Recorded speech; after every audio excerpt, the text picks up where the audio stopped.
So guys, এইখন হৈছে grade 3 যোৱা বছৰৰ তাৰমানে যিখিনি কম্পিউটাৰ স্কিল টেষ্ট আছিল তাৰ সিলেবাস মানে গ্ৰেড 3 লেভেলৰ যিবিলাক পোষ্ট আছিল সব ইয়াত ডিগ্ৰী উইথ কম্পিউটাৰ সোমাই আছে ডিগ্ৰী উইদাউট কম্পিউটাৰো সোমাই আছে আৰু হাই সেকেন্ডাৰী লেভেলৰ যিবিলাক আছিল তাৰেও সোমাই আছে এই বস্তুখিনি হৈছে এনে মেইনলি কতলা এইখিনি এনে মেইন সিলেবাস এইবাৰো এইখিনিৰ ভিতৰতে আহিব মই অলপ ইয়াক আৰু এক্সাজাৰেট কৰি বহলাই টানে এইবাৰ অলপ বস্তুখন সেই আহিব ন যোৱাবাৰতকৈ যিহেতু টাফ লেভেলৰ অলপ আহিব তো এইখনতে মই এখন সিলেবাস বনাইছোঁ সেইখিনিৰ বস্তু ভিতৰতে আহিব বেলেগ আৰু নাই চ' আপোনালোকে যদি প্ৰিপাৰেশ্যন কৰি আছে তাৰ পৰাই প্ৰিপাৰেশ্যন কৰিব পাৰে তো বলক ভিডিঅ'টো আৰম্ভ কৰোঁ সকলোৱে চেনেলটো ছাবস্ক্ৰাইব কৰি দিব ভিডিঅ'টোত লাইক কৰি দিব আৰু ভিডিঅ'টো শ্বেয়াৰ কৰি দিব আৰু যদি আগন্তুক বেলেগ এক্সামৰ কাৰণে মানে DME Assam direct recruitment 3.0 TET Assam police Indian army APSC এনেকুৱা এক্সামত যদি প্ৰিপাৰেশ্যন কৰি আছে ডেছক্ৰিপশ্যন বক্সত এটা লিংক আছে লিংকটোত ক্লিক কৰি সেই এক্সামৰ আপোনালোকে নোটছবিলাক লৈ ল'ব পাৰে তো বলক ভিডিঅ'টো আৰম্ভ কৰোঁ সকলোৱে চেনেলটো ছাবস্ক্ৰাইব কৰিব চ' চাওক যিখিনি সিলেবাছখনত আছিল যোৱা বছৰ তাত ক'ত গ'ল ডকুমেণ্ট ক্ৰিয়েশ্যন আৰু এডিটিং এনেকৈ আছিল MS Wordৰ কিন্তু আমি অলপ বস্তুখিনি বহলাই লিখিছোঁ কি আছে চাওক লাৰ্ণ টু ক্ৰিয়েট কেনেকৈ ধৰক আপুনি কি বস্তু আহিব আৰু তাৰ ভিতৰত এডিট কৰা আহিব তাৰমানে ধৰক এটা পেৰাগ্ৰাফ এটা দিয়া থাকিব সেইটো এডিট কৰা আহিব বা সেভ টেক্সট ডকুমেণ্টছ কেনেকৈ সেভ কৰে কি কৰিব লাগিব এইবিলাক আপোনালোকে জানিব লাগিব আৰু ডকুমেণ্ট ফৰ্মেটিং ইয়াত ডকুমেণ্ট ফৰ্মেটিং বুলি যি আছিল ইয়াত সিলেবাছত তাৰ ভিতৰত কি আছে চাওক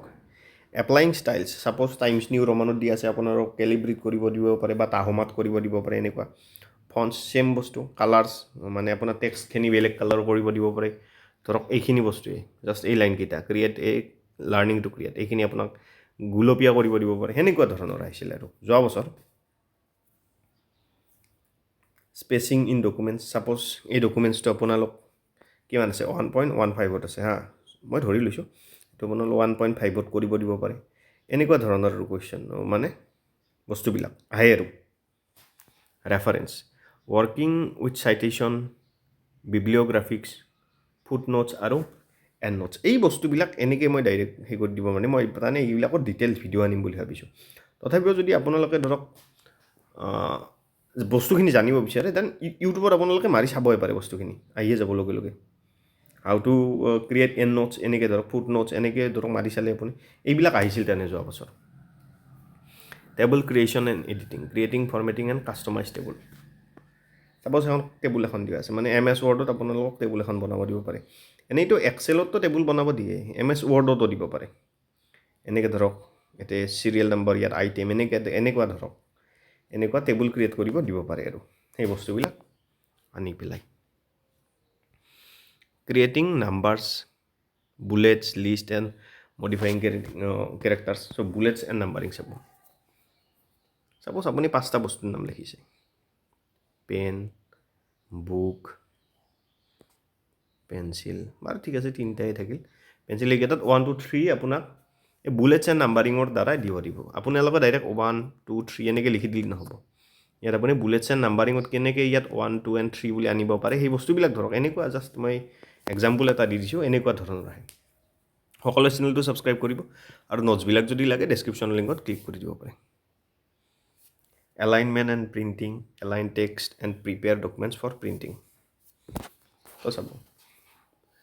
এটা ধৰক এনেকুৱা পেৰাগ্ৰাফ এটা দিয়া আছে যিটো ধৰক এটা পেজত নাহে কিন্তু আপোনালোকক ইনষ্ট্ৰাকশ্যন দিছে যে এইটো এটা পেজতে মানে সেই কৰিব লাগিব প্ৰিণ্ট আউট কৰিব লাগিব চ' আপোনালোকে কেনেকৈ ধৰক পেজৰ এলাইনমেণ্টটো মিলাই এই তললৈ আনি পেলাই কেনেকৈ আপোনালোকে সেইটো মিলাই পেলাই এটা পেজতে প্ৰিণ্ট কৰিব পাৰে এইবিলাক বস্তু আৰু ঘৰত প্ৰেক্টিছ কৰিব এতিয়া সিলেবাছ ফৰ MS Excel টেবুলটোতো ইয়াত মেইন বস্তু আৰু creating and managing structures table and data টেবুলবিলাকতো গমেই পায় এই এনেকুৱা ধৰণৰ ধৰক টেবুল এনেকৈ প্লাছ মাইনাছ এইবিলাকতো থাকিবই আৰু চামেশ্যন বা ডিডাকশ্যন সেনেকুৱা ধৰণৰ ৰুলবিলাক আপোনালোকে জানি থৈ দিব আৰু প্লাছ কৰা মাইনাছ কৰা পূৰণ কৰা হৰণ কৰা সেনেকুৱা detail formula using complex formulas and function for data calculation just ক'লোঁ মই মানে কি আপোনালোকে এই প্লাছ মাইনাছ কৰা পূৰণ হৰণ কৰা পাৰ্চেণ্টেজ উলিওৱা এইবিলাক ডাটাবিলাক জানি থৈ দিব formatting and printing customize cell formatting and printing spreadsheet তো এই বস্তুটো MS Word এণ্ড এক্সেলত ছেমেই হ'ব প্ৰায় কিছুমান দেখিছে নাই আপোনালোকে দেখিছে নাই দেখা নাই নাজানো ছাপ'জ 5টা আপোনালোকক ঘৰ বনাব দিছে এনেকৈ টেবুল বনাব দিছে এনেকৈ এটা হ'ল 3 2 5 5টা হ'ল কিন্তু প্ৰিণ্টত যাওঁতে আপোনালোকে দেখিছে যে এইখিনি লৈহে প্ৰিণ্ট হ'ব এইটো তেনে কমপ্লিট বাহিৰত ওলাই যায় এই বস্তুটো কেনেকৈ ভিতৰত আনিব আপুনি সেই বস্তুবিলাক চাব মই যদি সময় পাওঁ ডিটেইল ভিডিঅ' এটা বনাই দিম পিভটিং এই বস্তুটো আহিছিল যোৱাবাৰ এনালাইজিং পিভট টেবুলছ পিভট টেবুলছটো কি বস্তু তাৰেও এনেই জাষ্ট মই এনেকৈ দেখাব নোৱাৰিম এইটো আপোনালোকে detail ভিডিঅ'তে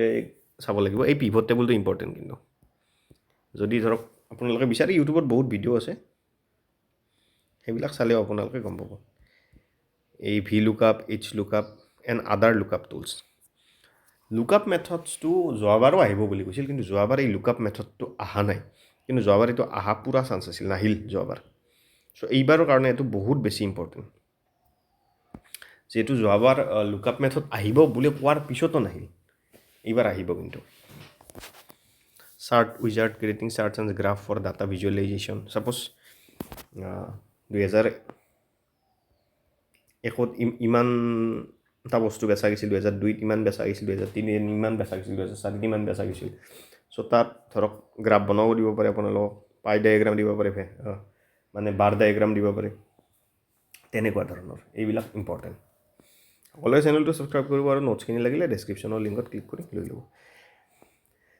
MS power point document creation design and preparing slide so' MS power পইণ্টৰ মেইনলি শ্লাইডবিলাক প্ৰিপেয়াৰ কৰাটোৱে আটাইতকৈ বেছি ইম্পৰ্টেণ্ট হৈছে এইটো আহিবই তাৰমানে যোৱাবাৰো আহিছিল যোৱাবাৰ প্ৰায় গোটেইকেইটা মানে স্কিল টেষ্টৰ যিবিলাক পেপাৰ আছে ন গোটেইবিলাকত চালে আপোনালোকে এইটো দেখাই পাব ডিটেইল ফৰ্মেটিং কাষ্টমিং শ্লাইড লেআউটছ মই কৈছোঁ মোক যোৱাবাৰ কি কি কৰিছিল যে এখন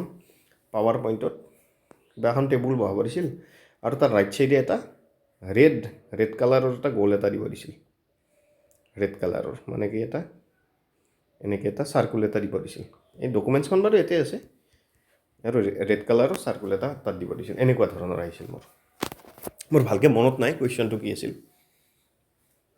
tables and chart adding and modifying tables and charts for presentation so' প্ৰেজেণ্টেশ্যনৰ কাৰণে আপোনালোকে কেনেকৈ কি কৰিব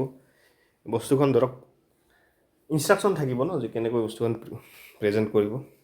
এলাইনমেণ্ট এণ্ড প্ৰিণ্টিং তো ছাপ'জ আপুনি 1 2 3 এনেকৈ ধৰক কিবা কিবি নাম লিখিছে এনেকৈ এইবিলাক ধৰক প্ৰিণ্ট লেআউটত কেনেকৈ আনিব সেই বস্তুবিলাক মেইনলি মানে পাৱাৰ পইণ্টত দিব আপোনালোকক বেছি টাফ নাই কাৰণ ধৰক বস্তুটো এইখিনিয়ে আছে এতিয়া ধৰক অফিচত কাম কৰি গম পাইছোঁ যে যিবিলাক স্কিল টেষ্টত দিছিলোঁ ন সেইবিলাক একো কামত নালাগেই ইয়াত বেছি কেতিয়াবা মাজে মাজে দুই এটা লাগে তো জানক সকলোৱে চেনেলটো ছাবস্ক্ৰাইব কৰি দিব ভিডিঅ'টোত লাইক কৰি দিব আৰু ভিডিঅ'টো শ্বেয়াৰ কৰি দিব আৰু যদি আগন্তুক এক্সামৰ নোটছবিলাক লাগে যিকোনো এক্সাম ধৰক SSC TET Indian army ADRE 3.0 DME তেতিয়াহ'লে ডেছক্ৰিপশ্যনৰ লিংকত ক্লিক কৰি আপোনালোকে সেই এক্সামৰ নোটছবিলাক লৈ ল'ব পাৰে সকলোৱে চেনেলটো ছাবস্ক্ৰাইব কৰিব ধন্যবাদ